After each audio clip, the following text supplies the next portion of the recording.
What's going on, gamers? It's me, your host, Frank Katina, with the GMR Zone podcast. Here in the new studio, you guys won't believe what I went through over this last week and a half, 2 weeks-ish. That's why I haven't been around much. We've been moving houses, and as you can see, everything's just all brand new. I'll post a nice picture of the whole thing later after you guys see it. I want it to be sort of a surprise. I know some people are probably going to be like, I don't like it as much as the old one. But you know what? That's fine. It's super clean. It's really nice. I can do all kinds of effects. The whole house is like a smart house, right? Smart locks, smart lights, robot vacuums everywhere, like all kinds of stuff. Robo temperature control.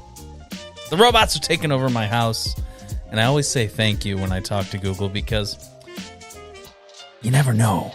You never know when things might happen, right? Always be nice to your robots. Anyway, we're here, and we've got kind of a shorter show for you today. What week don't we have like a technical difficulty, right? Westy and Jesus, they sent over their files, and it was only audio. So I'm going to release their community segment probably tomorrow as a separate video on the YouTube channel. Unless they happen to get it to me within the next 30 minutes, then we'll be good to go. But we've got a lot to talk about, right? Let's see here. Yeah, so, all right. New studio setup. Tell me what you guys think in the comments.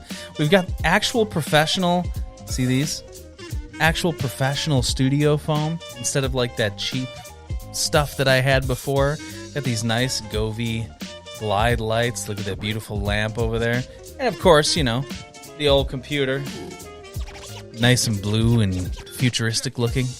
Got these little, honeycomb, lights. These lights right here, see? Yeah, what do you guys think, right? I'm gonna mess with some effects, and we'll try to get a standard thing going, standardized thing or whatever. I haven't had a computer for the past 4 days, so I'm so far behind on gamer news. It's crazy. I feel so out of the loop. I literally got this studio done 10 minutes ago. No lie. At 6 p.m. today, I didn't even have my computer here. So you guys saw my post on the Discord. I was sweating. I was I don't know how the fuck I'm going to get this done tonight. But here we are. We're doing it, right? Okay. We have, coming up on Wednesday, Mark's AMA about the migration and the new contract. That's going to be on Discord. And then next week, we have the end of next week, next Sunday. It's going to be the full dev team monthly AMA, our third one, I believe.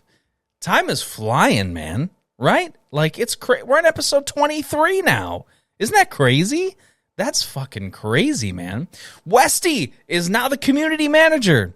I have been angling for this. I've been sort of telling the devs I think he's going to do a great job. He's already doing a great job.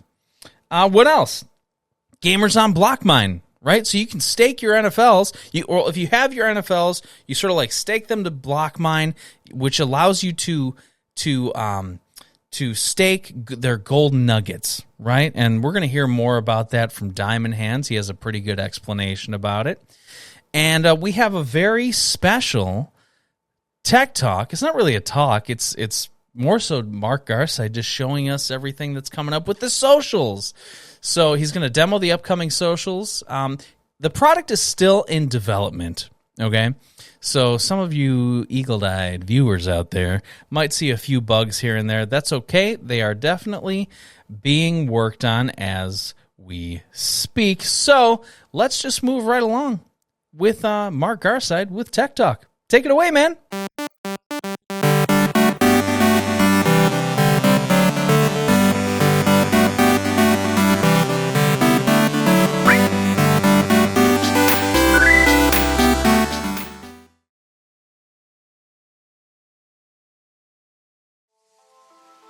Okay, so in today's episode of Tech Talk, I'm going to let the videos do the talking for me, or at least somewhat anyway. So as you can see here, this is a sneak peek at some of the social products that we've got dropping. And in this particular part here, I am creating a post with an image of the gamer logo.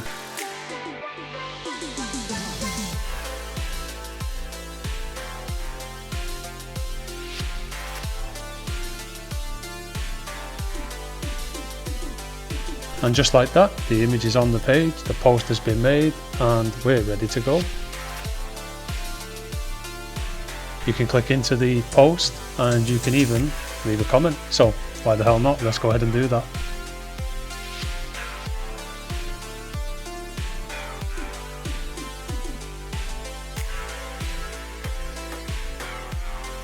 Okay, I never said I was a comedian. But it just shows that it is everything you would expect in a post and comment system, and of course there is the obligatory emoji, and away it goes, and there's your comment, and let's just give that a like for good measure.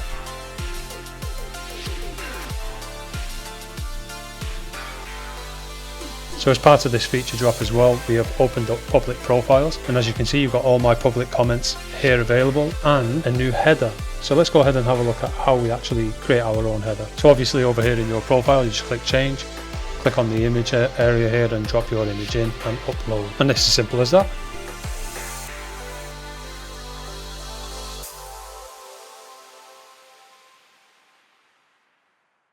So let's check it out. For this demo, I'm just going to go back to the social timeline, click on my profile, and well, there it is. It's looking great. So images too, you may notice they look a little bit squashed, but that's just because they're not expanded. So let's go ahead and expand them so you can see them in full size.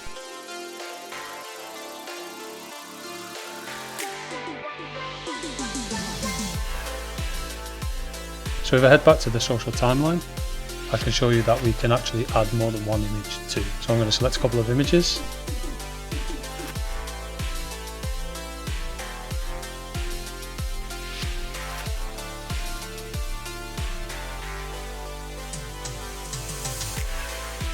And there they go. So we've got a preview of them there, so you can change your mind and hit in post, and up they go.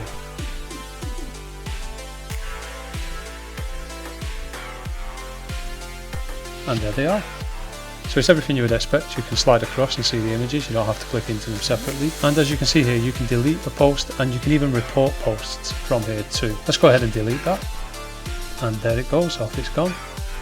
And that's it. So be sure to tune in next week, where we will be talking all things contract migration and how exactly it's going to work.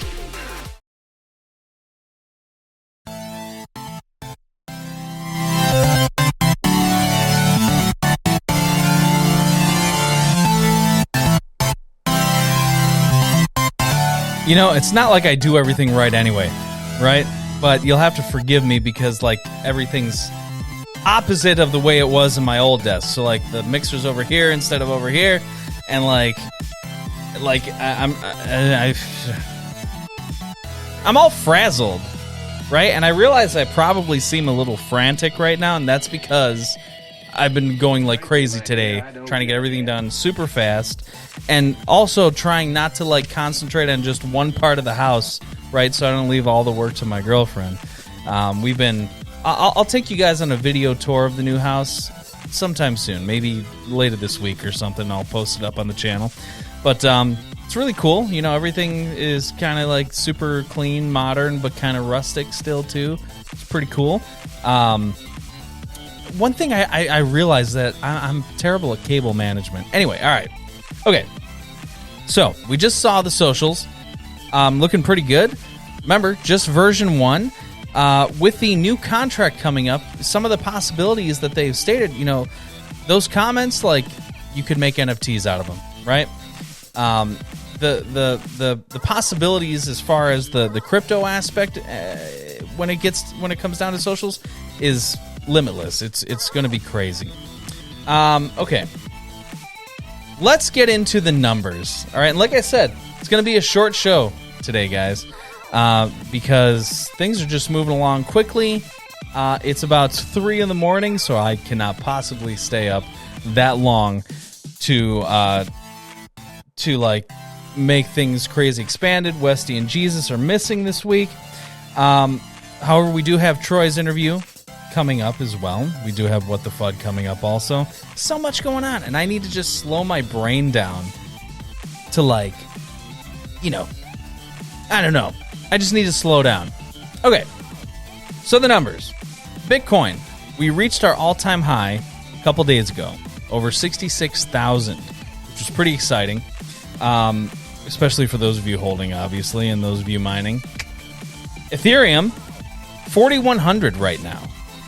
Things are getting nuts. GMR bounced back. I'm looking at this like when I last looked at it like 4 days ago, we were in like the fours, and then I'm taking a look here. We bounced up over 6 again, and now like we went down, and now we're like climbing back up steadily to 6. It's a good time to hold GMR. It's a good time to buy. Not financial advice, obviously. Good time to buy, especially with the news of the contract migration. Things are going to start, I think, going up a little bit or a lot of it, and especially when the contract. If I'm going to be a little bit Troy about it, when that new contract hits, expect things to go way up. Not financial advice. I got to keep saying that, right? We got to keep saying that. Okay, our market cap right now is just about 20 million. So, we were all the way down to 14 million. Now we're climbing back up, as I said. Our holders are back over 195,000 holders. So, the interest is starting to come back. People are starting to take notice again. But as always, whenever it comes to numbers and crypto in general, there's always FUD. So who are you going to call? The FUD Buster, Diamond Hands himself. Take it away, man.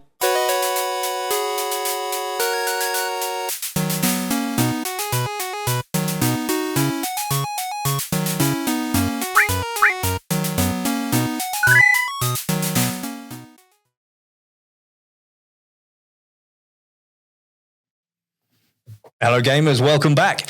It's hard to believe that it's been another week already, and what a week it has been. Bitcoin hit a new all-time high, and it seems that the bull market is back in full swing. And I think we're all expecting where Bitcoin leads, alts are sure to follow. So yeah, I am bullish as fuck on Gamer right now, especially with everything that is hopefully coming in the next few weeks. We should be dropping our features at bang on the right time for a parabolic rise. That's what I'm hoping for anyway. Even with the rise in stable coins currently, we are still getting FUD, and well, would it be crypto without it? The biggest question on everyone's lips at the moment is when migration, and well, I think we're going to be getting an answer to that very soon. I'm sure you're all aware that we've got a special migration AMA coming up on Wednesday in Discord, where Mark will be running through the technical aspects of the migration and answering your questions on it. So please get your questions in on the AMA questions channel in Discord. I believe he's going to be covering a number of aspects of the migration, how it's planned to take place, what the implications will be of not performing the manual swap on the Gamer Center, and how the team will be trying to ensure that there won't be any price manipulation as the migration takes place. I think the fact that this is happening in the coming week means that the migration is very close to being ready. And honestly, I'm really looking forward to that being done and out of the way for several reasons.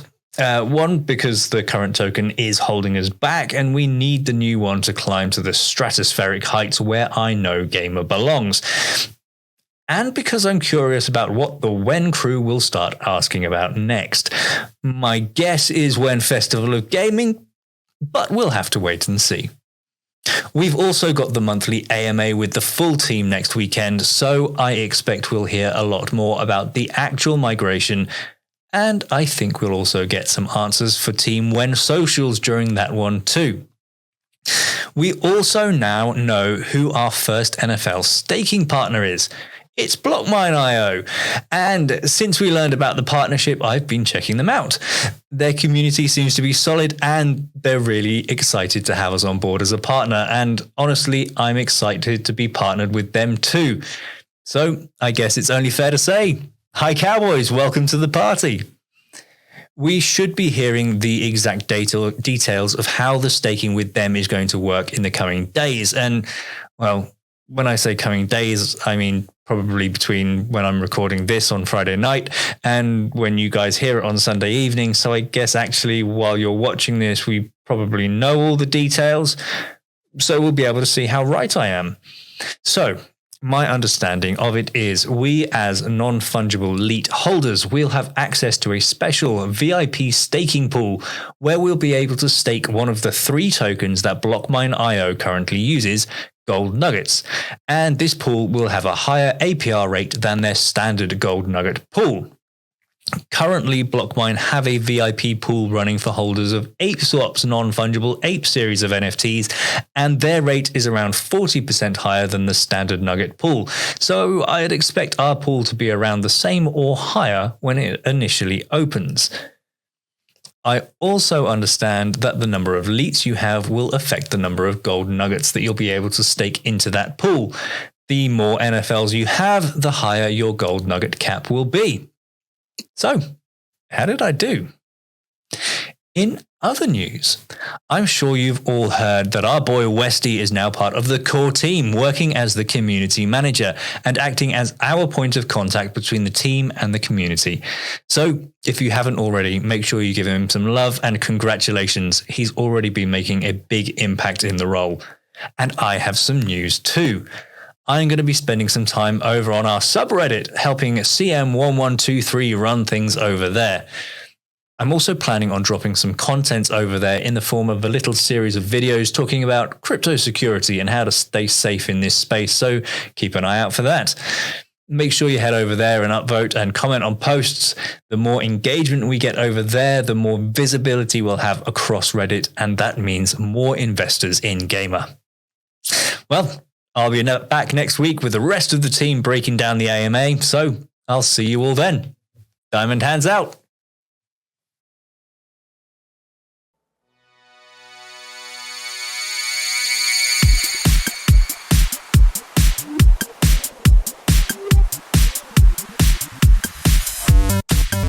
Do I seem like I'm on drugs? I feel like I look like I'm on drugs, right? Because I'm just like, I have all this frantic energy right now. I kind of wish that I was, because I am, like, if I had, I don't know. I'm not going to talk about that. I don't know what I'm doing today. I don't know what I'm doing this week, guys. Diamond Hands is right. The current contract, like I said before, is holding us back. So much happening. You know, one thing I do want to stress that Diamond Hands said is the subreddit, okay? In the beginning, you know, it was pretty active. It's kind of like, you know, gone downhill over the past couple of months.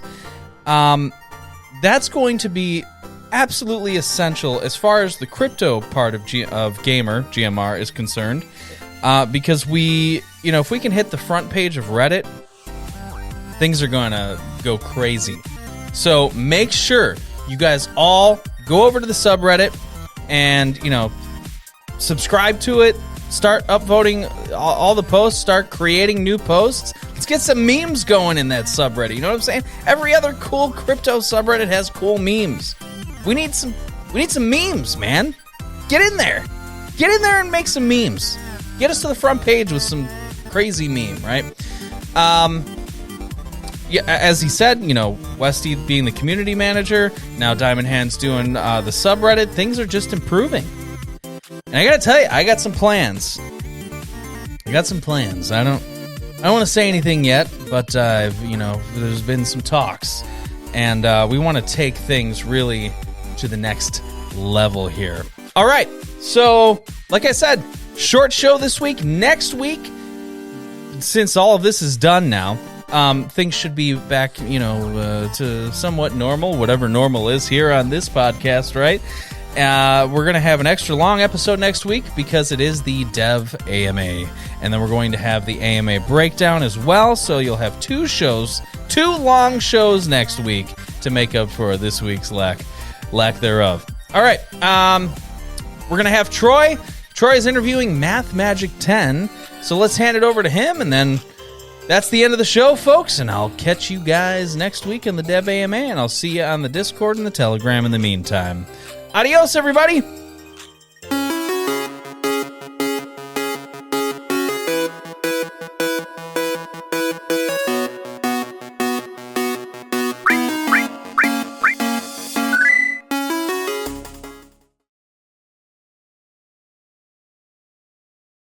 Welcome to the GMR Zone podcast. My name is Troy, and I am joined here today with Tim, or Math Magic 10. How are you today? Good. I'm doing great. It's a Friday or weekend. Very lovely. How are you? Yeah, pretty good. Just woke up. Enjoying my weekend always as well. So you're part of Team Mazer, from my understanding. Right. How did you go about getting onto Team Mazer and sort of getting into the streaming life? So, well, into the streaming life, the Pokemon Go community, like when the game featured Go Battle League and PvP, a lot of people started getting into it. And, I was close friends to one of the community leaders. His name is King. And King has done a lot of great work in the community, and he started streaming. And then, once like I understood what was happening with like the streaming and like people getting into like Go Battle League and like the interests and the views, I decided, you know what, I'm just gonna also, like dive into this whole streaming thing. Yeah. At first, I wanted to, you know, uh, like, because first and foremost, like I'm a teacher.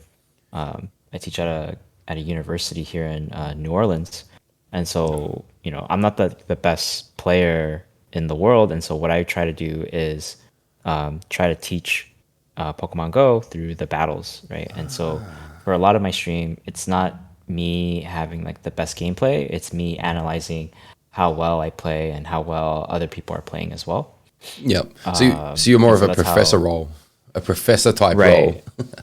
Yeah, exactly. And then like Mazer started looking out into the Pokemon Go scene and trying to get players and form a team. Yep. And so one of my friends, Panic, who's the coach for the Pokemon Go Mazer team, like I was talking to him as Mazer reached out to him, and as they're forming like the team itself.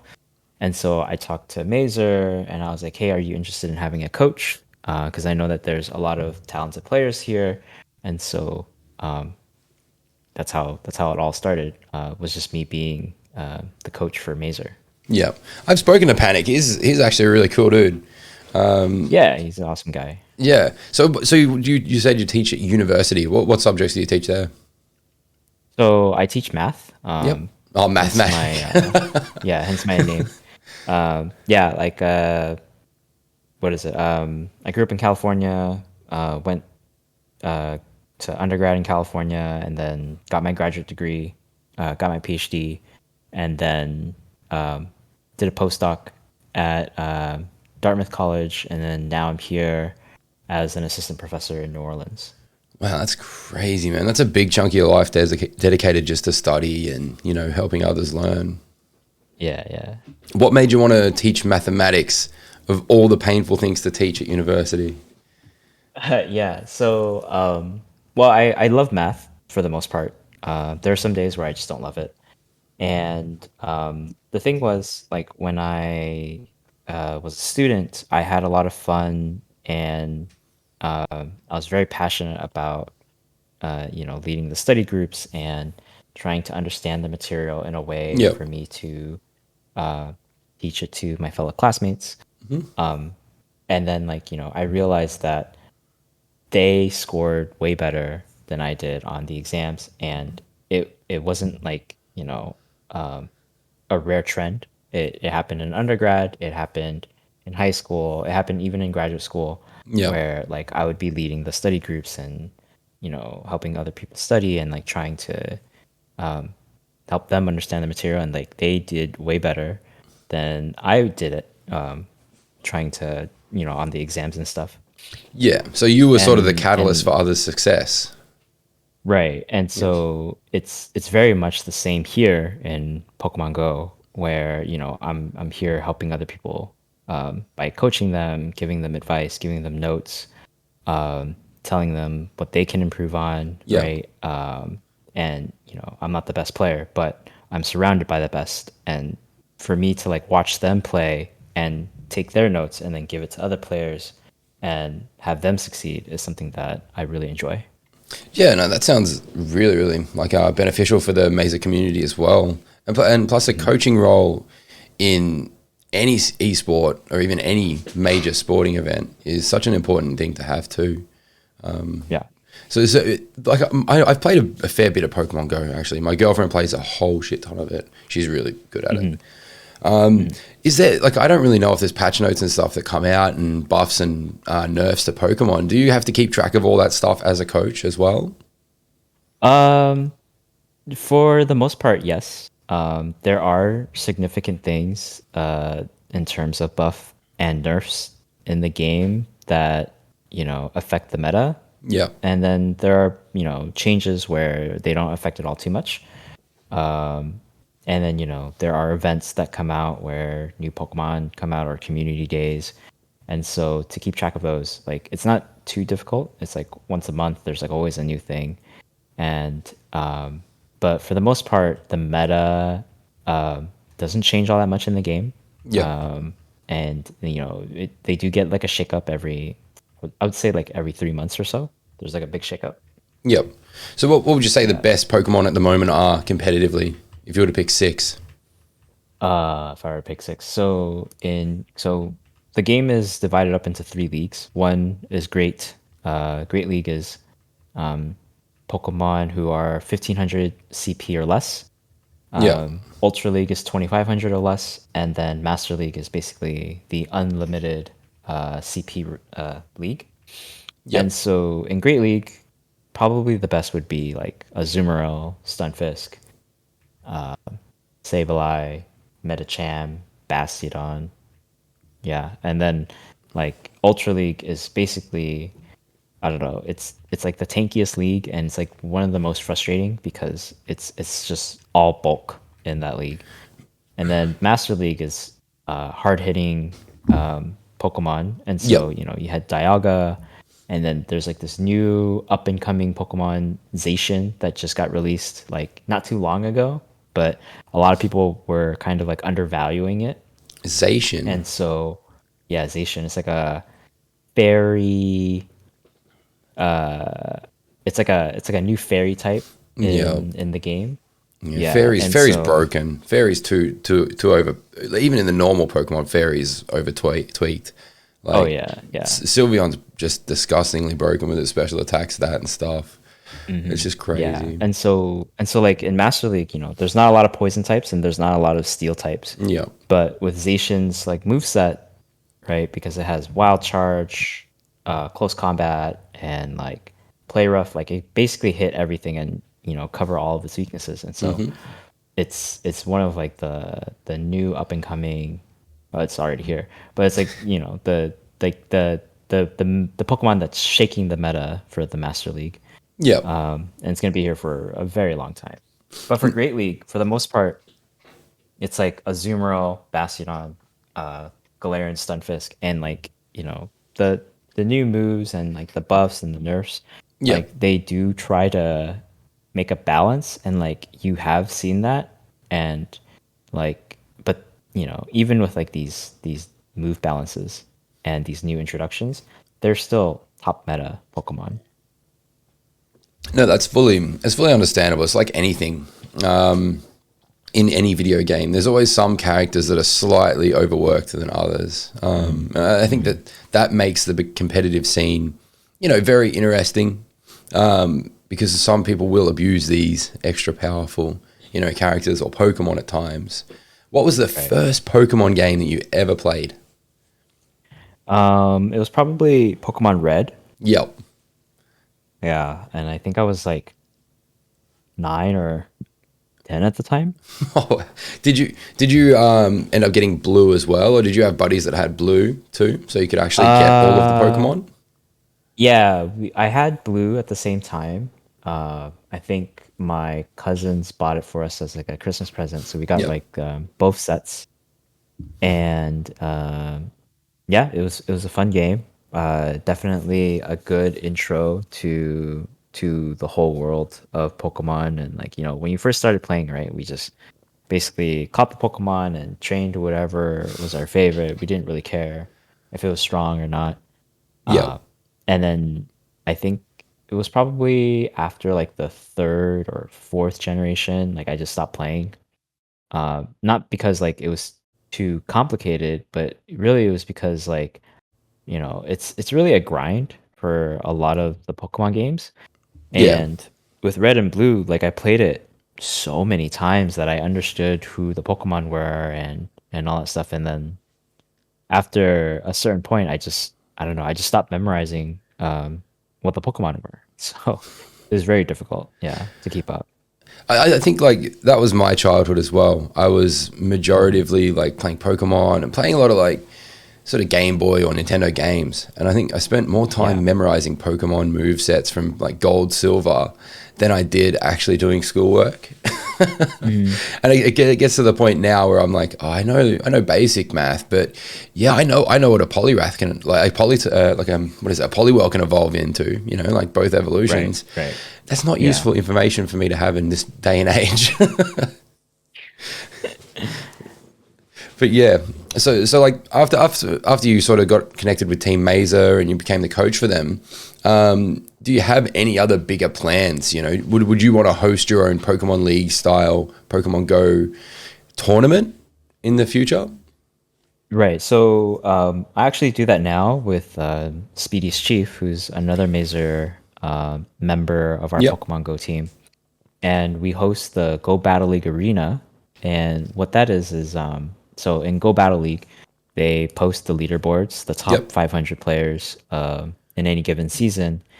And it all started with an idea or a proposal that I had because I think people were like trying to find more motivation in the game. And I basically tweeted out, I was like, what would happen if, let's say, we have a tournament, right? Top eight of the leaderboard. And we had like weekly tournaments. We just grab the top eight every week. And then we put them in like a single elimination tournament. And then at the very end, we have like a grand finals of all the winners and, have them duke it out to be the very best of that season. Yep.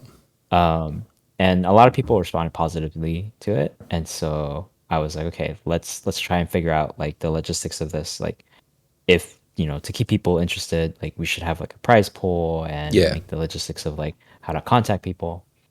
And then Speedy's chief, he came to me, he's like, hey, I really love that idea, let's do it, right? So like he kind of put everything together. He put in like the rules, the registration forms, the Discord, and then Speedy handles basically everything. The like editing all the videos, all the battles together, and then like the logistics of like finding all the players, getting them into the Discord, having them like be familiar with the rules, and Yep.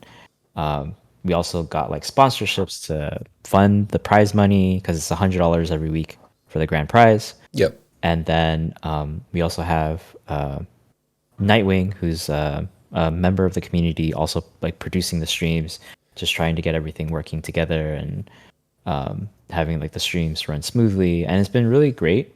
We're on our third season so far, Oh wow. and yeah, it's been amazing. The first season like was great. We had members of the community come in and like also color commentate the battles. Then like the second season, we got like a little bit more sponsors and had like all these fun things like commercials and replays and all that stuff. And so it was really fun. And we're just hoping to step it up this upcoming season and try to make it better. But yeah, this is one of like the great projects that we have. Yeah, And then 100%. yeah, and then like the next thing is the Pokemon World Championships. Like they announced that Pokemon Go is now put into the category or the lineup of tournaments, and so everyone's now trying to like vie for a spot for like regionals and get invited to like the world championship. So that's something that we are trying to like prepare for as a team with Yep. Laser. And yeah.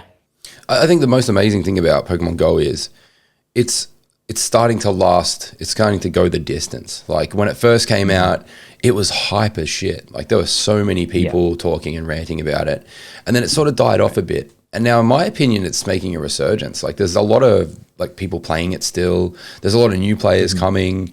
They're making constantly positive changes to it. I can't see it being a dead game ever, you know, and I think that's really good. Niantic have done so well with regards to keeping Pokemon Go current. Yeah, I think what it is that, you know, it's been 5 years since the game has came out, and like their objective is, you know, to make this like a forever game. Yeah. And it's definitely difficult if you think about it logistically.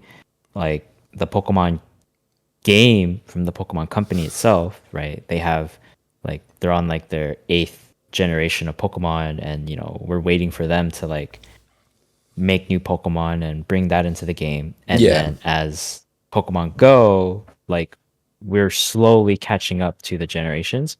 And so for them as like a company, they're trying to, you know, find things to keep it relevant, to keep it fresh, to keep everyone interested. And so it's nice that they have like all of these events and tournaments and Go Battle League out. And so yeah, it's definitely really great to see. No, they've definitely done very, very well. But I got to ask. I'm curious what everyone sort of feels about this. If you could choose to eat one Pokemon, what would it be? I got to know. I know my answer. It's got to be, as bad as it sounds, Crawdon. A bit of lobster. Really? Bit of lobster. His claws would be just amazing to eat. Okay. Now I got you thinking. It's good. That makes sense. Yeah. Wow. I've never thought about that question. What would a Pokemon? So you got like Miltank, Psyduck? Psyduck. You'd have some like duck. Psyduck? Yeah, I like Duck. Duck is a really interesting choice. Like Peking Psyduck. Yeah, Peking Psyduck. That sounds really good right now. Yeah, 100%. Yeah. I just had like we had like a date night last night, and we had like a whole heap of crab, and I was like, all I could think about was just like, yeah, definitely Crawdon tacos. Yeah. But no, that's pretty much the end of my segment. Would you like to drop your socials or anything like that, Tim? Yeah, you can find me on Twitter and Twitch at mathmagic10. I post a lot of helpful hints and tidbits on Twitter about Pokemon Go and PvP itself. And then, you know, if you want to watch my stream, you can definitely catch me at mathmagic10 for my streams. I stream every day at 4 p.m. Central almost. Yeah. Perfect. Yeah. Well, thanks for listening, guys. And I'll see you guys next week with a new and exciting guest. Adios.